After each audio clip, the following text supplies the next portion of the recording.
Hello everybody, Keith here again. A repotting video, an odd one for me because it's one I've never done before. It's on my Miltoniopsis hybrid, the one that I think is breathless, and it's not been done since I got it from Burnham's. It's quite secure in the pot, so I think there's plenty of root in there.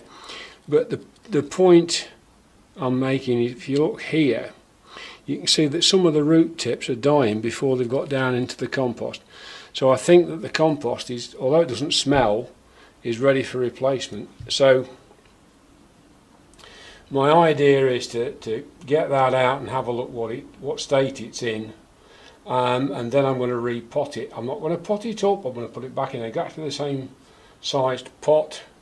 I might, if I've got one, change that pot for a clear one, which I think would be better, because I get a better idea of what's going on down below. I like that even on plants that haven't got photosynthetic roots. But I am very, very pleased with this plant. It was a cracker from Burnham's right from the word go. It had 3 new growths on when it arrived. They've developed really nicely, and if this can be made to carry on and mature those bulbs, I'm going to have a lovely display before too much longer. So first things first, let's have a look what we've got inside this pot. Now we've got roots right the way down to the bottom, which is a good start. Oh, now that looks very promising indeed. It seems to be in a mix of quite small bark and this rock. I don't know what that rock is. It's quite light. I wonder if that's a perlite or something like that. I think what I might try and do is save as much of that as possible, and put it into the new stuff. I talked to people at the East Midlands Orchid Society yesterday, because I have no idea how to keep these, and I was told that Miltoniopsis these days are getting very difficult to come by. Not many people are keeping them because they've got a bad reputation. So there was nobody who actually had much experience with them, but the suggestion was, because they like to be moist, to have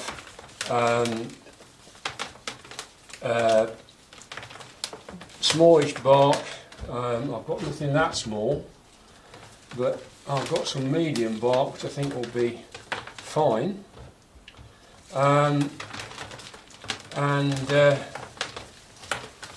I put some moss in with it to try and keep it a little bit moist for a little bit longer, but I'm not sure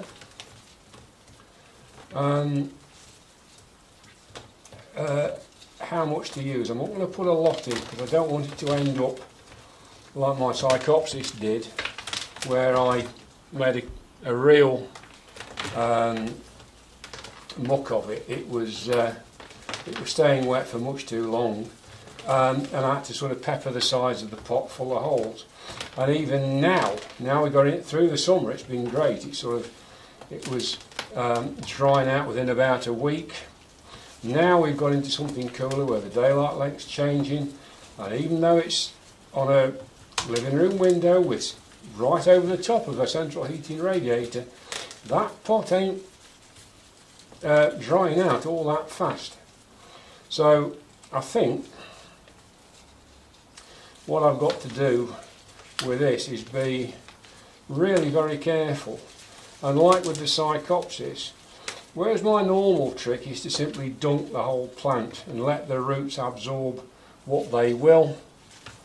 If I've got moss in there, not so bad in the summer, you can get away with it, I think, as long as you've not got vast amounts of moss, of course. But all the plants which are in moss or have any amount of moss in the pot suddenly are not drying out to anything like the same speed. So what I want to do is change from a dunk to a drizzle. Now I know a lot of people only pour water through the pots. I don't. Normally, especially with thicker rooted plants, I just put the whole pot in and leave it for not very long, just a few minutes, but make sure everything's got the chance to get really well soaked. Now then, first things first, we've got a lot of nice roots which are stuck together, so that is going to need water so that they'll separate and come down low. But we've got a moss plug in the middle. Now it's coming away quite well. It hasn't rotted, but there's definitely some kind of a smell to it. So I think what I'm going to do is try and clean this lot up a bit. Try and trim some of the roots. There don't look to be very many dead ones, which is a very pleasant surprise considering I've never done anything. I mean, I managed to kill a Nellie Isla, and this I only picked up really as an experiment. So am I getting away with it? Well, you could put it that way around, because I really do not know what I'm doing. As usual with my orchid keeping, it's more by guess and by God than it is with anything that I know.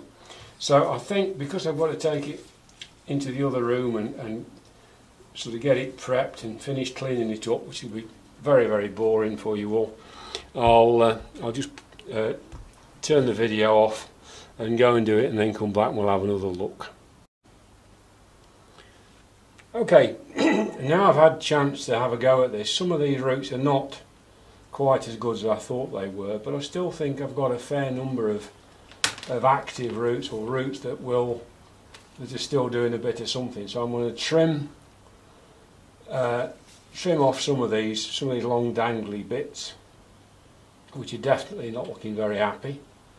But we've got some back up here which are not too bad, still got some firmness about them even if they're not great. This thing had something I don't think I've seen before. There was a moss plug underneath. When I got the moss plug out, there was a peat plug in the bottom again, so this has obviously been raised from a seedling and then just potted without being trimmed, just picked up and dunked into another pot.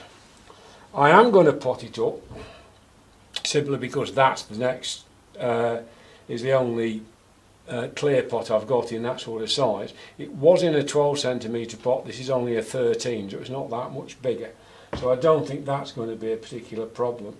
And with 3 new growths there and the possibility that we'll have some more growths coming, hopefully in the next 12 months, I need to give it a little bit of room to go. So I'm going to knock the video off again and do the root trimming, sort out some bark. I've got some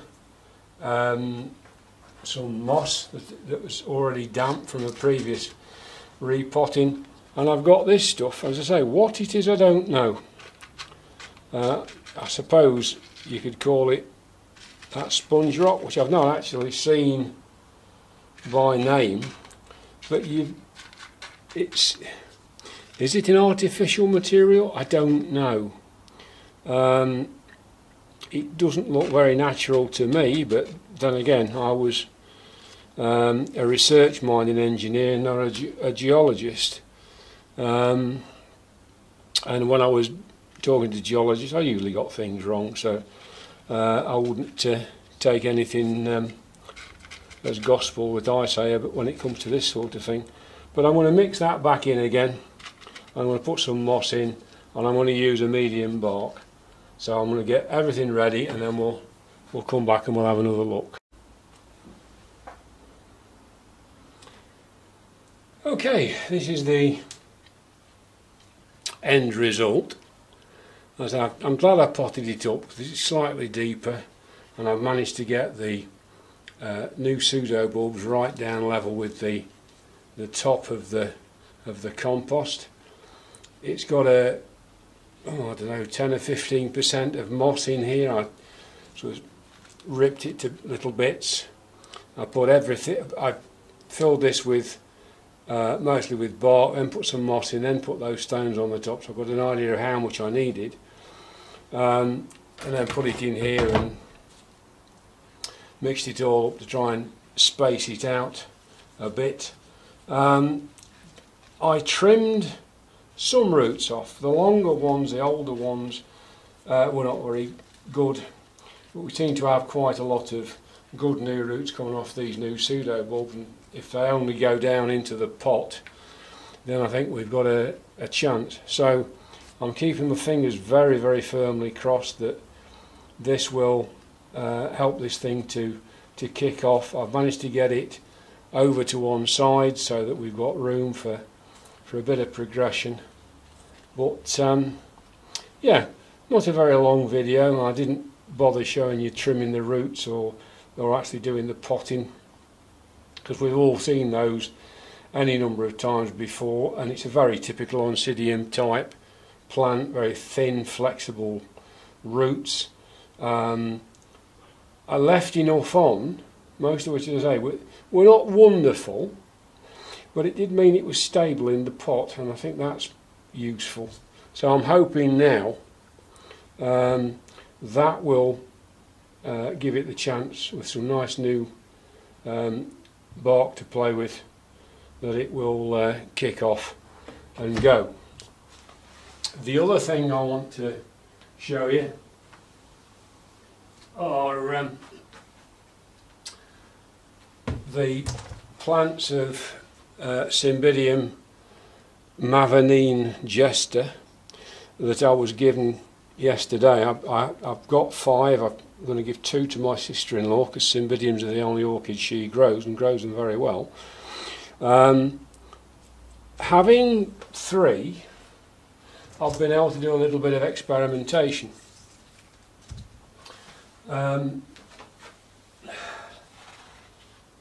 So I know Cymbidiums don't like to be too over potted, so I've tried not to, but they are quite big in themselves. So this one is actually in a 13 centimetre pot, so we'll be able to see whether or not it's vigorous enough that it will it'll absorb all the water that's going to be in here.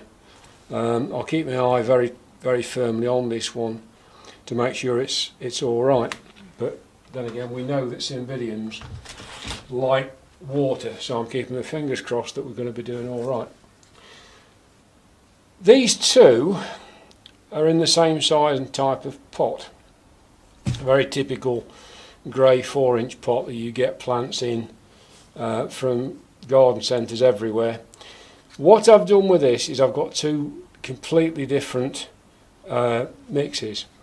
This one is the Westland mix, which is small bark with ceramis in, so it's very water retentive. And one of the problems I've found with this, unless the plant is very, very vigorous, it does tend to